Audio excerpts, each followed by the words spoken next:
Mais si je vous le raconte comme un conte de fées, il était une fois des petits patrons d'un port danois qui s'étaient réveillés un matin avec une idée folle, faire rimer industrie et écologie.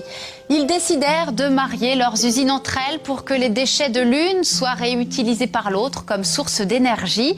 Une romance verte sur fond de tuyaux et de chaudières.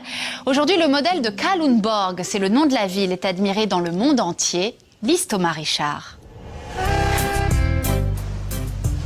C'est l'histoire d'un petit port danois de la Baltique qui faisait de l'écologie sans vraiment le savoir.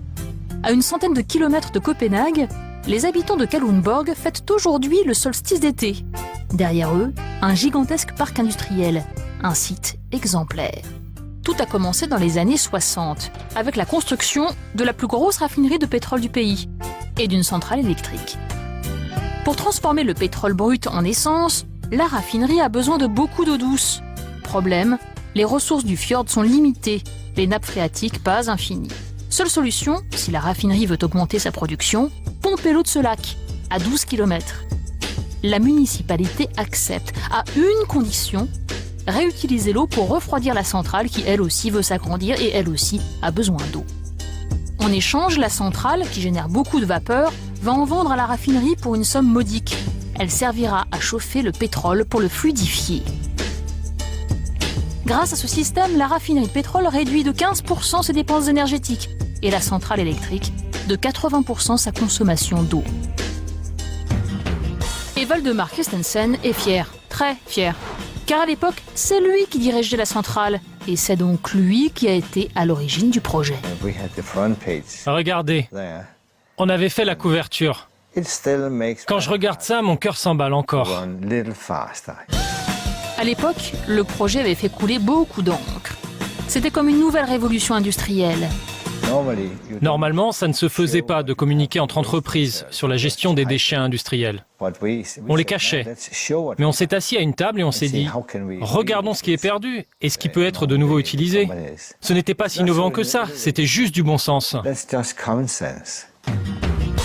Les déchets de l'un font la matière première de l'autre. En bio, on appelle ça la symbiose.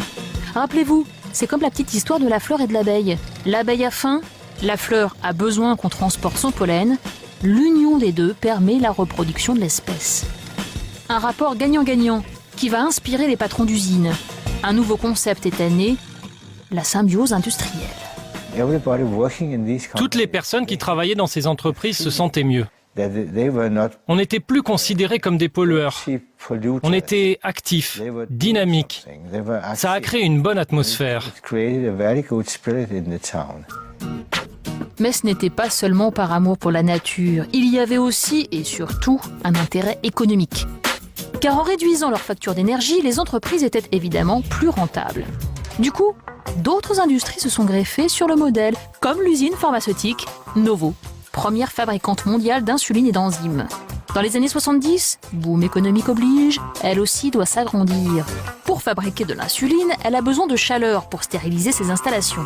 Plutôt que de construire sa propre chaudière, elle va acheter le surplus de la vapeur de la centrale électrique voisine, bien moins cher. Pour ce responsable technique, ce fonctionnement est plus rentable et plus logique. Nos compétences, c'est ce qu'il y a dans ces éprouvettes et ce qu'il y a derrière. Donc c'est une meilleure idée que la centrale, qui est beaucoup plus compétente et plus qualifiée que nous dans la production d'énergie, nous fournisse sa vapeur. Comme ça, nous pouvons nous concentrer sur ce que l'on sait faire de mieux. Mais ce système est-il vraiment parfait ? Imaginons, et si la centrale ou la raffinerie cessait de fonctionner ? Est-ce que ce ne serait pas là la faiblesse de la symbiose ? Les entreprises connectées entre elles s'arrêteraient. Impossible, c'est ce qu'assurent les industriels. Le point essentiel de la symbiose de Kalundborg, c'est que les contrats sont de long terme et sont très encadrés. D'ailleurs, depuis le début de cette coopération, il y a plusieurs décennies, nous n'avons eu aucun problème de ce type. Pour la ville et ses habitants, le bilan est donc positif. Plus de 3 millions de mètres cubes d'eau sont économisés chaque année.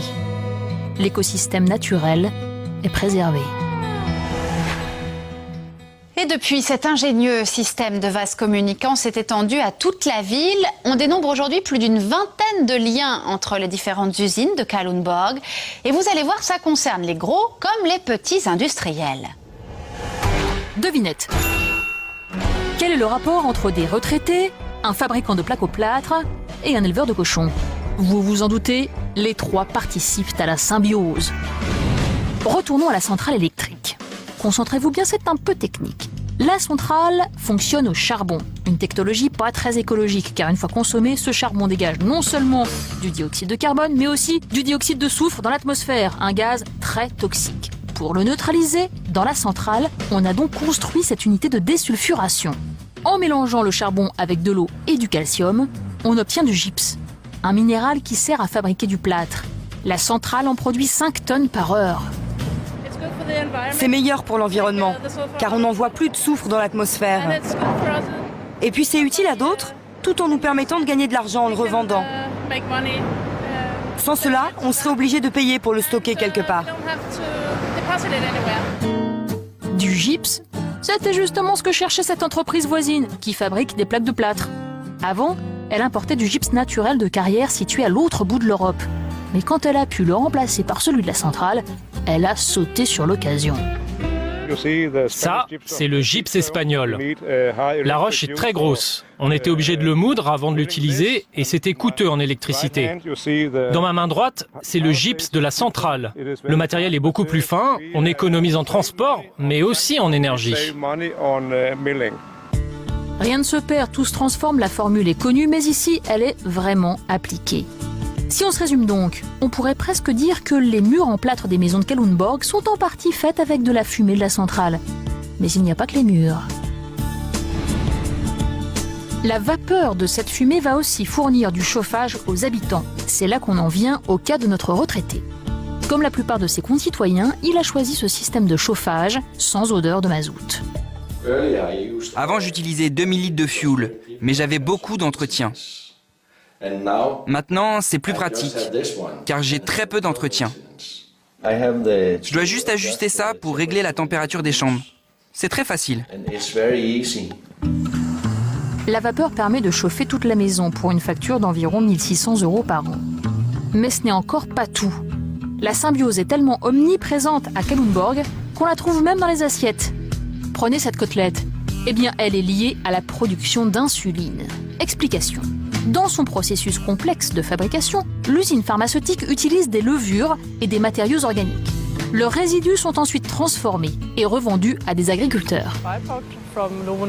C'est un produit que l'on fabrique à partir de nos déchets. On enlève l'insuline des cuves de fermentation.